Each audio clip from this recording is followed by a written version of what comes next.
नमस्कार, मैं हूं अंकित कुमार और आप देख रहे हैं ह्यूमन लाइफ न्यूज़। बिहार के प्रवास पे अखिल भारतीय किसान मजदूर सभा का राष्ट्रीय महासचिव डॉक्टर आशीष मित्तल जी हैं और उनसे आज हम किसान की जो समस्याएं हैं देश की, उस पे हम आज बात करेंगे। सबसे पहले सर, स्वागत हो आपको हमारे चैनल पर। बहुत बहुत धन्यवाद। सर, देश की जो किसान हैं, जो जिनकी समस्याएं हमेशा से मैंने प्रोटेस्ट करते आ रहे हैं, और देश के जो किसान हैं उनकी जो प्रमुख समस्याएं हैं उनको आपकी जो सभा है किस तरह से देखते हैं? देखिए, देश की आधी आबादी किसानी से सीधे तौर पर जुड़ी हुई है और किसानी का संकट मजबूर करता है गांव के लोगों को शहर की ओर पलायन करने के लिए, क्योंकि किसानी से जीवन की पूर्ति नहीं हो पा रही है।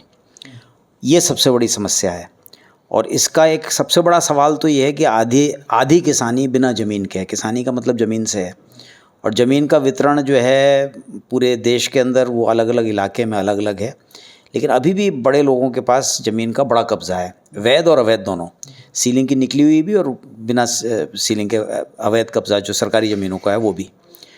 तो इस समस्या पे तो क्षेत्रीय स्तर पे लड़ाई चलती रहती है, लेकिन हाल फिलहाल जो लड़ाइयाँ देश के सामने आई हैं, एक कि कृषि की जो पैदावार है उसका जो औद्योगिक पैदावार के साथ संबंध है वो इस तरह का है कि उद्योगपति और बड़े बड़े कंपनियां जो हैं अपना माल महंगे रेट पर बेचकर किसानों को कर्जे में डाल देती हैं और किसानी की जो पैदावार है उस उपज से इतनी आमदनी नहीं होती है कि खर्चे पूरे हो सकें। तो इस वजह से किसानी पूरी की पूरी लगभग 80-90% किसानी वो भारी कर्जे में डूबी हुई है और लोग जो है अन्य जगह पर काम करके अपने किसानी के खर्चे की पूर्ति कर रहे हैं।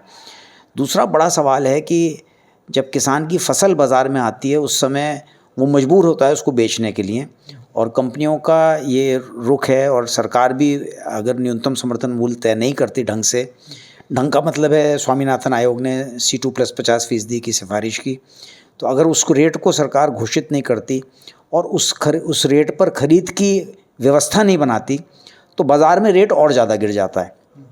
उदाहरण के लिए जैसे 2400 रुपये का रेट जो है धान का इस समय है, तो अगर पंजाब में है तो पंजाब में जो सरकारी घोषित रेट है वो उसके लिए लोग लड़ लेंगे, लेकिन बिहार में वो रेट जो है इस समय धान का वो 1600, 1500, और वो रेट बहुत सारे व्यापारी यहाँ से ख़रीद के ले जाके पंजाब और हरियाणा में बेच के 2400 रुपये भी वसूलते हैं। ऐसे भी बहुत सारी बातें हैं। तो ये जो हालत है कि उपज का जो सरकारी रेट घोषित है उसकी भी खरीद की व्यवस्था नहीं है और असल में C2+50% के हिसाब से मोटे धान का रेट 3200, 3300, 3400 रुपये होना चाहिए। और इस बात की पुष्टि इस बात से भी होती है कि चुनाव में बीजेपी ने उड़ीसा में 3100 रुपये का रेट घोषित किया, छत्तीसगढ़ में घोषित किया, बाकी पार्टियों ने भी बढ़ा हुआ रेट घोषित किया, लेकिन वो उस रेट को देने को तैयार नहीं है। तो ये एक सरकार के कथनी और करनी में फ़र्क है किसानों के प्रति। इस वजह से किसानी का संकट और ज़्यादा गहरा है। इसके अलावा अगर खेती के से जुड़े हुए तमाम खाद्य पदार्थ हैं उनके जो प्रसंस्करण और उनके जो मार्केटिंग है, उनका भंडारण है, शीत भंडारण है, इसकी व्यवस्था नहीं होने की वजह से भी किसानी गहरे संकट में है। और अब जो नई व्यवस्था बन रही है, दरअसल जब से उदारीकरण की नीति शुरू हुई 91-92 WTO के आने के बाद, उस समय से बड़ी विदेशी कंपनियों की ये मांग थी कि खाद्य प्रसंस्करण क्षेत्र के अंदर FDI इन रिटेल के नाम से, यानी फुटकर बाज़ार में प्रत्यक्ष विदेशी निवेश की छूट दी जाए।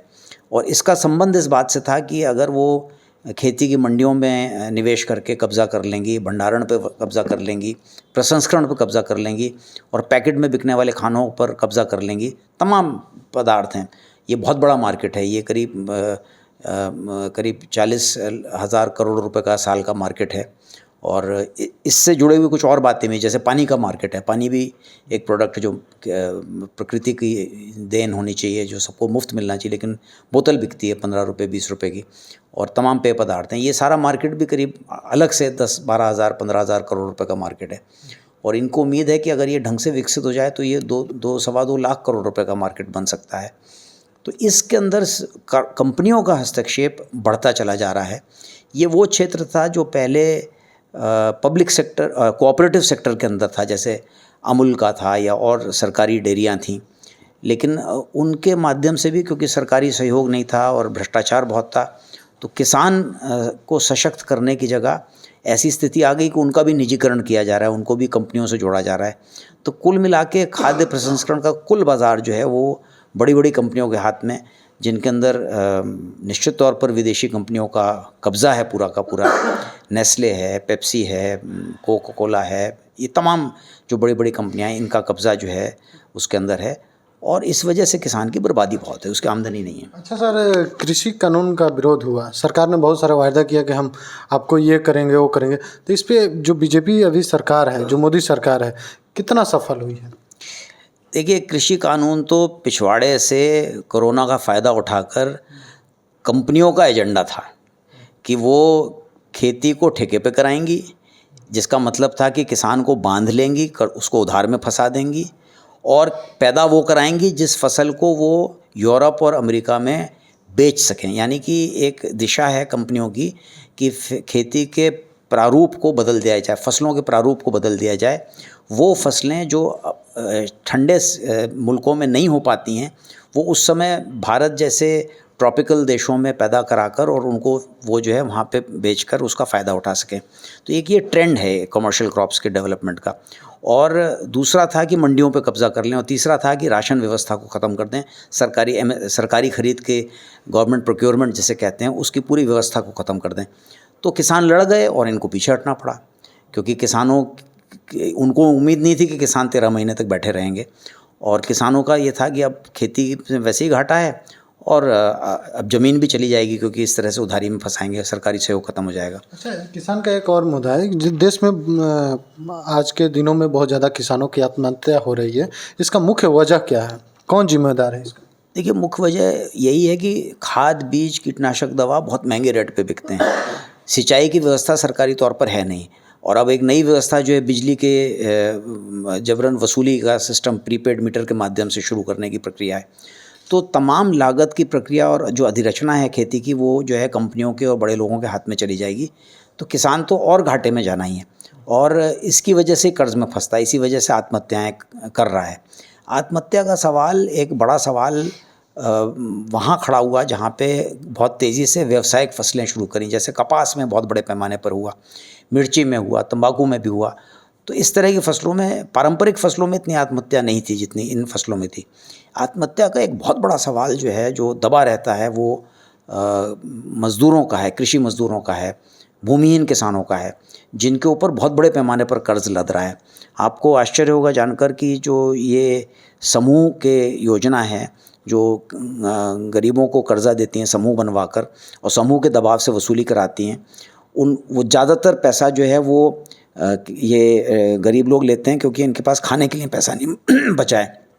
और ये 27%, 30%, 35%, 36%, 40% ब्याज तक पे जो है ये कंपनियां दे रही हैं। ये निजी कंपनियां हैं, और ये सारी की सारी कंपनियां जो हैं नाबार्ड्स के माध्यम से सरकारी बैंक से 12% और 14% पर लोन उठाती हैं, और ये गरीब, सबसे गरीब तबके को जो है वो 36% पर ब्याज पर दे रही हैं।